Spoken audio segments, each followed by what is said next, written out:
Itinuturing ng Iran na tagumpay ang umano'y pag-atras ng puwersa ng Estados Unidos sa Strait of Hormuz matapos ipahayag ni US President Donald Trump ang pansamantalang paghinto ng Project Freedom.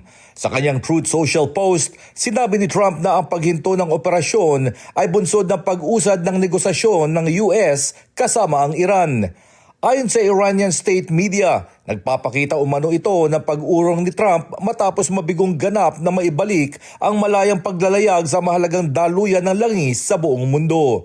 Ang Project Freedom ay isang operasyon ng United States na layong tulungan ng mga stranded commercial ships na makalabas sa Gulf sa pamamagitan ng pag-escort sa kanila sa Strait of Hormuz. Nilunsad ito matapos isara ng Iran ang mahalagang waterway dahilan para mahinto ang maraming barko sa paglalayag na nagdulot ng malaking epekto sa ekonomiya ng mundo. Sa ilalim ng operasyon, nag-deploy ang Amerika ng libo-libong military personnel, aircraft, warships at drones upang bumuo ng proteksyon para sa mga komersyal na barko. The goal here is pretty simple. Establish a zone of transit that is protected by a bubble, the United States, both naval and air assets, and then allow ships who want to move through there and get to market, to begin to increase confidence in the ability to do so. Ipinaliwanag ni Rubio na sa pamamagitan ng proteksyon ng US Naval at Air Assets, muling magkakaroon ng kumpiyansa ang mga shipping company na dumaan sa rehiyon. Sa kabila ng maikling panahon ng operasyon, may ilang accomplishment na itong naitala. Kinumpirma ng US Central Command na siyang nangunguna sa operasyon na may mga commercial ship ng matagumpay na nakatawid sa strait sa ilalim ng escort ng US military. Ngunit sa kabila nito, nananatiling mabagal ang paggalaw ng shipping traffic dahil sa pangamba ng mga shipping at insurance companies sa mga posibleng pag-atake.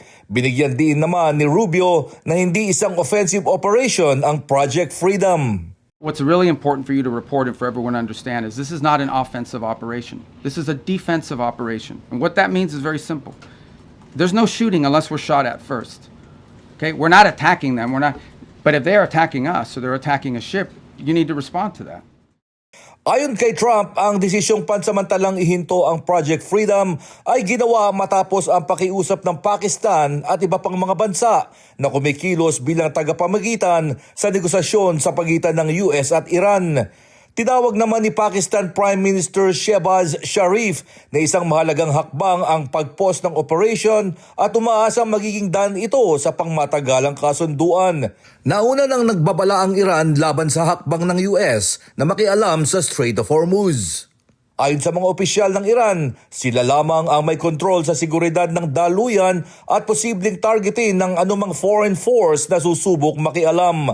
Sa kabila ng tensyon, iginiit ni Rubio na mas gusto pa rin ng United States ang kapayapaan at diplomasya.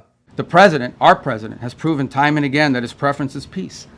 But Iran must accept the reality of this situation and come to the negotiation table and accept terms that are good for them but ultimately good for the world. Ayon kay Rubio, kailangan tanggapin ng Iran ang realidad ng sitwasyon at muling bumalik sa negotiating table upang makabuo ng kasunduang makabubuti sa lahat. Samantala, naglabas naman ng pahayag ang IRGC at tiniyak na mananatiling ligtas ang pagdaan ng mga barko sa Strait of Hormuz sa ilalim ng mga bagong regulasyon ng Iran. Ayon sa IRGC, sa oras na matapos ang mga banta ng kalaban ay magiging posible ang ligtas at matatag na paglalayag sa nasabing waterway. Wala namang ibinigay na panahon ang Trump admin kung kailan muling ipagpapatuloy ang Project Freedom. James Bontuyan, humahataw sa balita ngayon.